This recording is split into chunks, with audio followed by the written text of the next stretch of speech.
So the next idea is to look at how do phrases create different structures. Yeah, good. I have to go back and re-edit this. Every time I update Word to a new word, my formatting gets thrown off. I don't know why Bill Gates hates me, but he does. So I'll get this edited. But you may be familiar with the term period. Basically, phrases group together generally into larger structures, and there are two. There are periods, and then there's what we call phrase groups, for lack of a better term. A period is two or more phrases that clearly belong together, but the strongest cadence is delayed until the end. And therefore, the closure of that section is not reached until that final cadence, but we hear the preceding phrases as leading up to it. Does that make sense? Yeah. And so we can describe that larger structure of phrases in which the final conclusion is left for the final phrase as some type of period. Usually periods are two phrases, and the Wild Rider, again, is the classic example.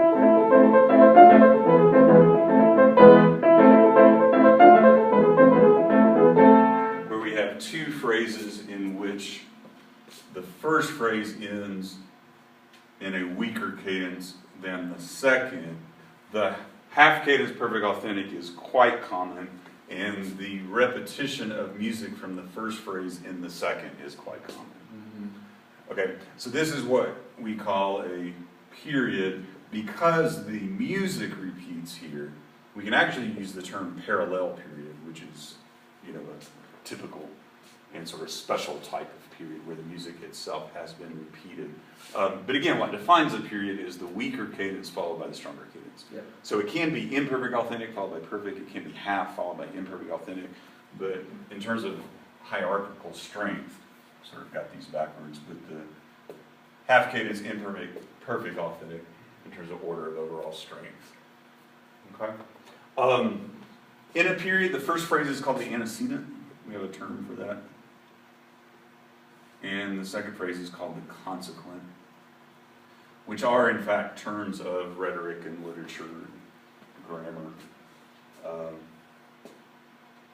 So students who are English double majors will be real familiar with those terms from grammar, but it makes sense to use them here.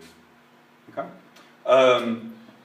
You can describe if the two phrases are identical in length, which would be the case here. They're both 4-bar phrases in the Wild Rider.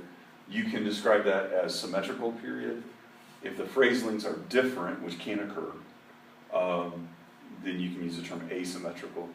I don't fret too much about that because that's really just sort of an obvious feature, the lengths of the phrases. But if you're writing a paper and you wanted to describe phrase lengths, or a phrase structure, and it felt important to describe that the lengths were different, you could use the term asymmetrical period to describe that. So it does give you some vocabulary that's useful if you're writing about music. If the phrase doesn't repeat the same music, you can use the term contrasting period. So I've got all that listed in the book. But the word parallel is worth a special mention because that's a typical arrangement and warrants discussion, mention. Okay? But periods can be created from phrases that are longer than just two phrases. And I'm going to have to pull up an example here, so I'll take a split second. But for instance, the 3-phrase period, which is what I describe next in the book, is created when either the antecedent or the consequent phrase is actually repeated. And there's a wonderful Beethoven example of that. And we're getting to a bunch of music that I don't play exceptionally well, so bear with me as I butcher it, particularly in front of a pianist. But, no worries over here. Some of my examples I've well rehearsed and others I have not, unfortunately. Okay, with the Pathetique Sonata of Beethoven, which is pretty famous. In the third movement, and I'll play this song slowly. I'll tell you, this left-hand part is tricky. It's written just in the right way to trip you up. Yeah. So I can not play this well at all. I take it a little bit slowly. But if you're listening for cadences,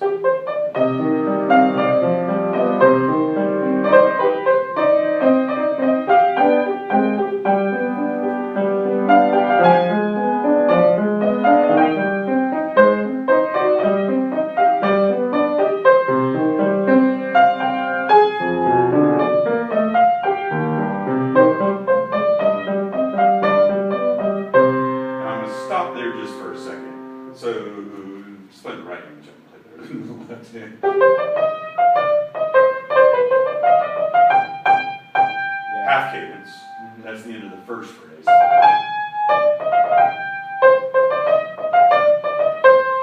Perfect authentic cadence ending on the scale of degree 1. And then he repeats that. Yeah. Does that make sense? And so that creates what actually is a 3-phrase period where we have an antecedent phrase followed by the consequent and the repetition of the consequent. Got it. Where we had a half cadence, perfect authentic, and that would just be described as a 3-phrase period, okay, which requires either the repetition of the consequent or the antecedent. And once upon a time, I had found an example of a repeated antecedent with a single consequent, and I didn't write it down, and I cannot remember what it is. I offer $1 bounty if anybody finds it, because I'd like to include that in the textbook. But I've got to dig out what example that was. But that's the idea behind a 3-phrase period. This is actually this piece is worth note, because after we repeat that consequent, if you played left hand correctly,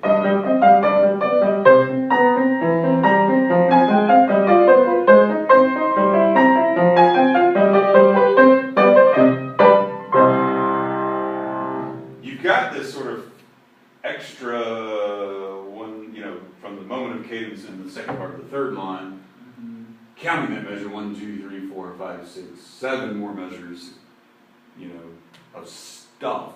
Yeah. And it kind of begs the question, well, what the heck is that? The previous 3 measures fit nicely into this concept of a 3-phrase period, so what is this 7 bars added onto the end? Yeah. And the answer is cadential extension. Mm. And this is another example, because, and you know that within the context of the phrase structure. You know what I mean? You wouldn't necessarily recognize that. It would be real easy to go, oh, well, that's just another perfect authentic cadence. Mm-hmm. And it is in essence, but when you begin to piece together the phrase structure, you realize, no, actually those 7 measures are extending the end of the 3-phrase period. Mm-hmm. Does that make sense? Yeah. And so really the correct answer is that's cadential extension. And then when you kind of think of it that way, look at the bass. Well, maybe the bass isn't the right thing to look at. But the harmony...